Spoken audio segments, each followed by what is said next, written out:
history of suspected steroid use when it comes to pro wrestlers. How do you police these wrestlers? Well, the way we do it now, back in February of last year, we instituted a wellness policy that not only polices steroids, but prescription drugs, or I should say the abuse of prescription drugs. Is that just essentially blood tests that you administer? Or? No, it's a urine test, blood test, things of that nature to determine all these factors, as well as we instituted as well a cardiovascular aspect in terms of heart disease or heart failure. So it's a very comprehensive test. It was put into place back in February. And the last test that Chris Benoit took of a random nature was in April, which he was totally negative. That doesn't mean that he wasn't taking prescription medication and perhaps even steroids when this happened. We don't know. Whether or not that had an adverse effect on his behavior is going to be determined by people far more important than I am. And you talk about your business being tainted.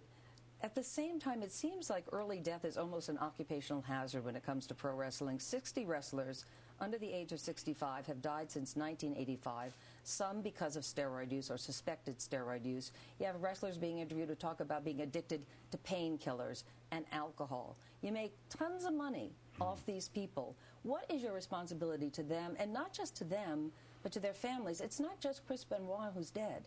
No. It's his wife, and it's a 7-year-old child. No question about that. We've had 5 individuals during the course of since we've been in business who passed away that were under contract to us. I can't speak to all the rest of these individuals you're making reference to, and don't even know if that's true, nor do you.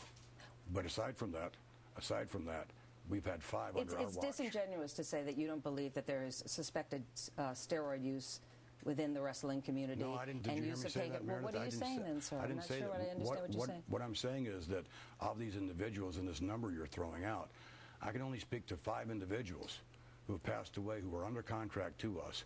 One was Chris Benoit by suicide, another was an accident with Owen Hart, and 3 of heart failure. I can only speak to those 5. If it turns out, Mr. McMahon, that Chris, there were steroids in his system at the time that this happened, what impact do you believe that will have on not just pro wrestling, but on you and your reputation as well?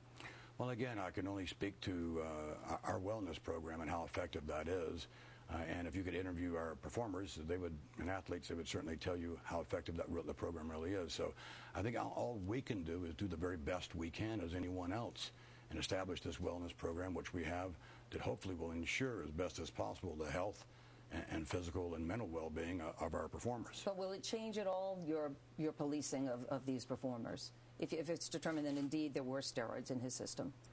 Given the magnitude here, again, not just Chris is dead, his wife is dead, his child is dead. Look, this is an horrific tragedy. It happened in pro wrestling. I think there's a rush to judgment here, as to what caused this. There's almost a hysteria around this. And you can point... Unjustified, you think? I don't know whether it was justified or not, Meredith. And you know what? We really won't know until we get the toxicology reports back. And once you get those back, those are real facts. There are other things. We're not trying to hide from the fact that we are who we are, or that Benoit was a part of our organization. Unfortunately, he was. There was no way of telling this man was a monster, no way of knowing that whatsoever. He was a mild-mannered individual. And in any way does pro wrestling contribute to the creation of monsters? Absolutely not. Everyone that's in this organization, to my knowledge, is well-adjusted, family people. No, they go to work like everybody else, except their definition of what their job is to put a smile on somebody's face. They're performers, and they do their jobs very, very well.